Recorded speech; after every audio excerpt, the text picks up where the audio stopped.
Welcome to math tonic. এই ভিডিওতে আমরা কোণ সম্পর্কে জানব, মানে কোণ কাকে বলে এবং কোণের প্রকারভেদ। ঠিক আছে, তো ডেফিনেশনটা দেখে নাও।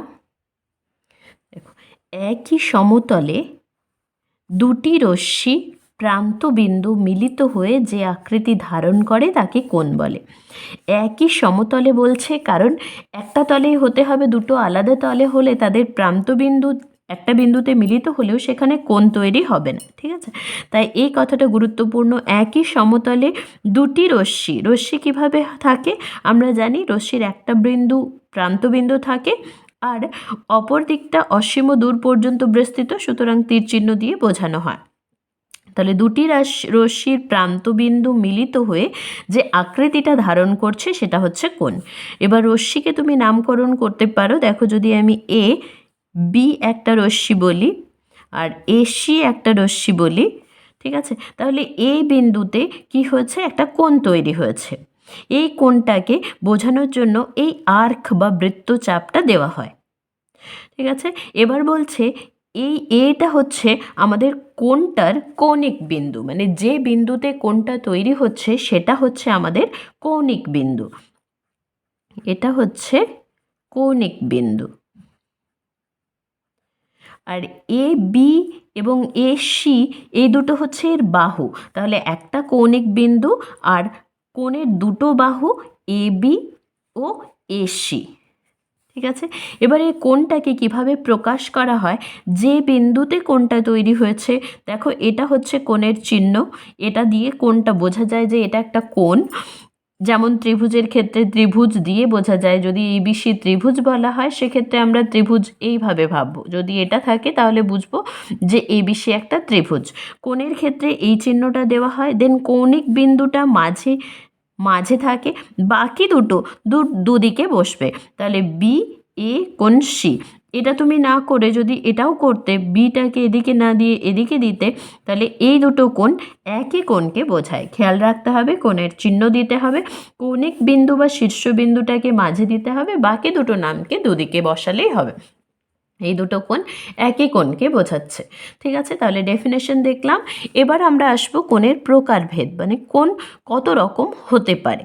দেখো, এই প্রকারভেদটা জানার জন্য চারটি কোণ সম্পর্কে জেনে নাও: 0 ডিগ্রি, 90 ডিগ্রি, 180 ডিগ্রি এবং 360 ডিগ্রি। এই চারটে মান মনে রাখবে, বাকিটা দেখো অটোমেটিক হয়ে যাবে। যে কোণের মান 0 ডিগ্রি তাকে বলা হবে শূন্য কোণ। যে কোণের মান 0 ডিগ্রি তাকে বলা হবে শূন্য কোণ। যে কোণের মান 90 ডিগ্রি তাকে বলা হবে সমকোণ। সমকোণ। যে কোণের মান 180 ডিগ্রি 180 ডিগ্রি তাকে বলা হবে সরল কোণ। আর যে কোণের মান 360 ডিগ্রি তাকে বলা হবে পূর্ণ কোণ। আমি আগে এগুলো ছবি দিয়ে বোঝাই, দেন মাঝেরগুলো মানে জিরোর থেকে বড় আর 90 ডিগ্রির থেকে ছোট হলে তখন কি হবে, 90 ডিগ্রি থেকে বড় 180 ডিগ্রি, মানে এই মাঝের কোণগুলো সম্পর্কে বলবো। ওকে, প্রথমে দেখো শূন্য কোণ।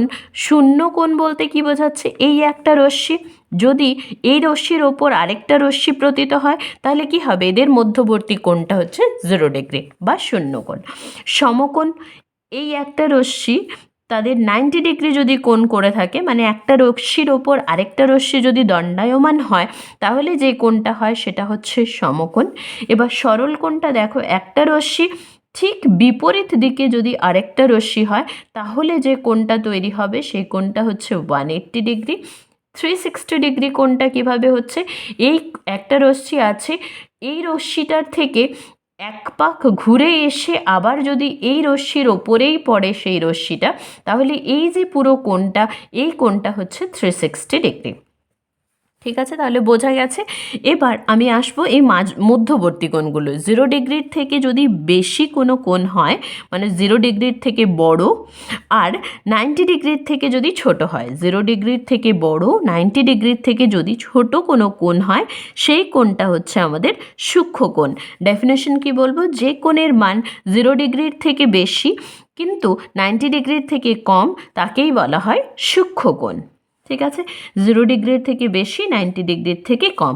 এখানে কি থাকবে, যে কোণের মান 90 ডিগ্রির থেকে বেশি কিন্তু 180 ডিগ্রির থেকে কম সেই কোণটাকে বলা হবে স্থূল কোণ। আবার যে কোণের মান 180 ডিগ্রির থেকে বেশি কিন্তু 360 ডিগ্রির থেকে কম, সেই কোণটাকে বলা হবে প্রবিদ্ধ কোণ। ঠিক আছে, তাহলে সূক্ষ্ম কোণের ছবিটা কীরকম হবে?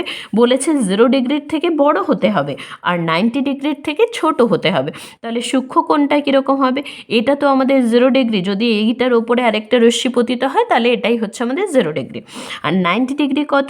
আমাদের এই সোজাভাবে গেলে, তাহলে এর থেকে ছোট কোণ মানে এইভাবে যদি আমি একটা রশ্মি দিই সেটাও হবে সূক্ষ্ম কোণ, এইভাবে যদি রশ্মি দিই এটাও হবে সূক্ষ্ম কোণ।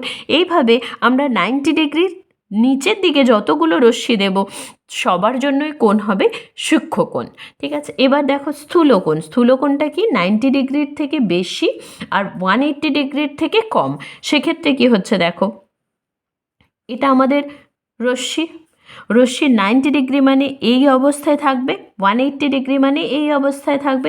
এবার 90 ডিগ্রির থেকে বেশি, 180 ডিগ্রির থেকে কম, তাহলে 90 ডিগ্রির থেকে বড় হতে হবে, সুতরাং এই দিকে রশ্মিটা থাকবে। আর 180 ডিগ্রির থেকে ছোট মানে এখানে।